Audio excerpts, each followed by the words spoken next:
fires of livid blue light up the valley. There is something wild and diabolic in the scene, and as the wind howls round the valley with a dismal sound, it seems as if one were looking on at some unholy, magical incantation, so that it is pleasant to return after a while to the comfortable rooms and cheerful fires within, which have so homely and domestic an air. We hope to spend to morrow here, and the following day to go on to Toluca, from whence I shall continue my letter. Toluca, 19th.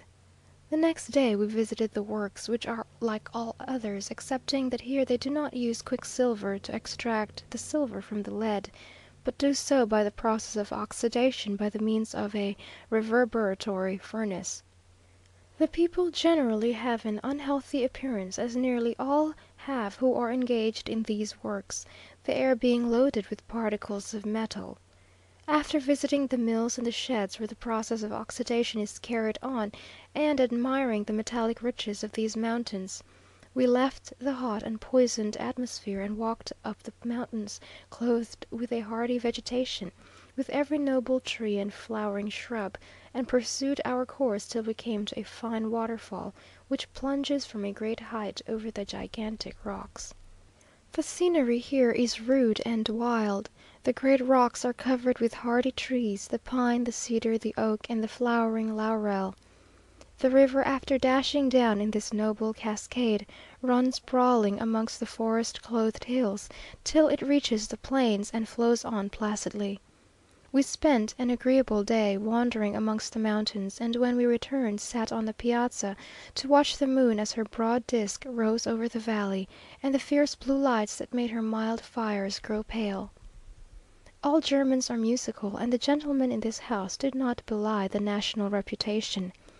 After dinner, a bright fire blazing, doors and windows shutting out the cold air that whistled along the hills, they struck up in chorus some of the finest national airs, particularly the hymn to the Rhine, so that it seemed an illusion that we were in this wild mining district, inhabited only by the poorest Indians, and we were transported thousands of miles off, across the broad Atlantic, even to the land where the castled crag of Drachenfels frowns o'er the broad and winding Rhine. We also amused ourselves by examining Madame B.'s album, and if those milk and water volumes belonging to young ladies, where young gentlemen write prettinesses, he called albums, some other name should be found for a book, where some of the most distinguished artists in Germany have left proofs of their talent, and where there is not one page which does not contain something striking and original. Nothing pleased me so much as the fanciful illustration of the beautiful legend of Lorelei, which Madame B. read to us with great feeling. We became too comfortable here for hardy equestrian travellers, and had we stayed much longer, should have begun to complain of tough fowls, beds in barns, and other inconveniences which we had hitherto laughed at. But we tore ourselves away from our Capua, and on the morning of the 16th set off for El Pilar. Don Carlos Heimberger, M. and Madame B., etc., accompanied us for 7 leagues, all through the woods. We had a delightful ride; the day was cool and cloudy, and we were, besides, constantly shaded by the noble forest trees. But we had not reached Las Millas before the sky was overcast, the clouds became black and gloomy, and at length broke out in rain. We galloped fast, for the day, besides being rainy, was cold, and in the afternoon reached Las Millas. Here we breakfasted in the little portico, which we preferred to the interior of the cottage, chiefly upon tortillas and boiled tejocotes, a fruit which grows in great abundance, and resembles a small apple. Here again were 2 Indian girls of admirable beauty, dans leur genre, baking tortillas. We were now obliged to part from our kind German friends, and to ride across the plains, but had not gone more than halfway when the clouds burst forth in torrents, pouring their fury on our devoted heads, so that in 5 minutes we were all drenched as if we had fallen into a river. We took shelter for a little while under a solitary spreading tree, but the storm increased in violence, and it was advisable to gallop forwards, in order to arrive at El Pilar before it became dark. Suddenly the most beautiful rainbow I ever beheld smiled out from amongst the watery clouds. It formed a complete and well defined arch of the most brilliant colours in the heavens, reflected by another on the plains, which, uniting with it, blended its fainter hues with the light of the heavenly bow. We arrived at El Pilar, tired and drenched, and greatly in need of the hospitable reception which was given to us by its mistress. The following morning we set off early for La Gabia, feeling some regret that our journey was drawing to a close. Some of us who rode in front found ourselves surrounded by several suspicious looking, well armed men on horseback, who, under pretence of asking some questions, rode very close to us, and then stopped and faced round on their horses; but there was no danger, our escort being at a short distance, and when they observed its approach, they bestowed no further attention upon us.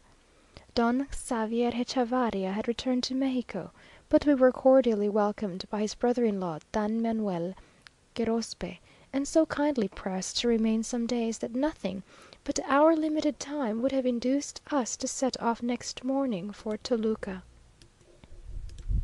Here we arrived last night, having performed our journey by a different and more agreeable road than that of the 300 barrancas. We entered Toluca by moonlight, and found that respectable city all in commotion on the subject of copper, presenting a very different aspect from the quiet and conventual air of repose which distinguished it little more than a month ago. Yesterday, Colonel Y, who had accompanied us during all this journey, left us to return to Michoacán, having thus brought us back in safety to the point from which we started.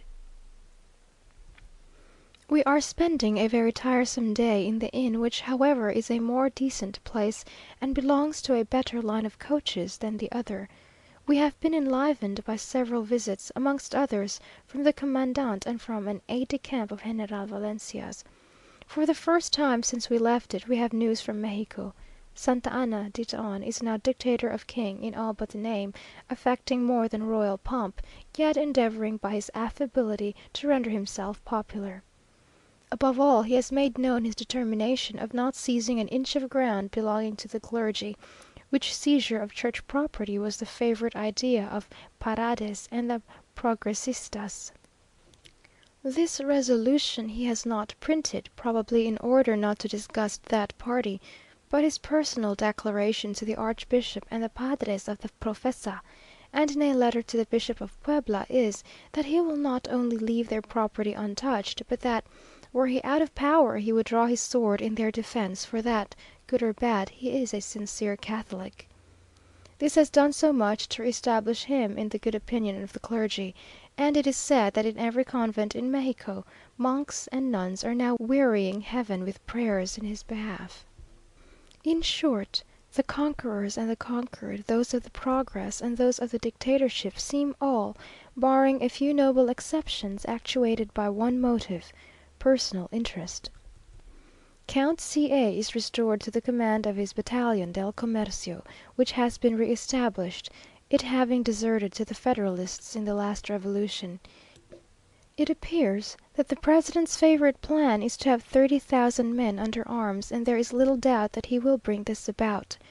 16 new generals have been created, and General Tornel is made a general of division.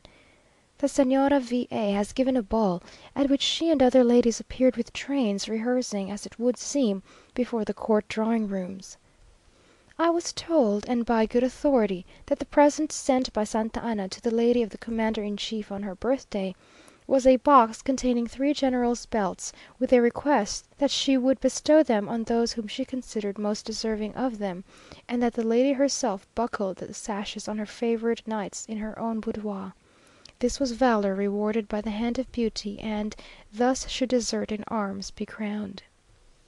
Meanwhile the master of the house presents himself with a disturbed and gloomy countenance, and doubts much whether we can have any dinner to day, because no one will sell anything, either for copper or silver; moreover, hints darkly that they expect a copper pronunciamiento to morrow, and observes that the shops are shut up. Since we could get no dinner, we went out to take a walk, and methinks the Tolucanos have a fierce and agitated aspect. We attempted to go to mass this morning, but there was a congregation of léperos, who filled not only the church but the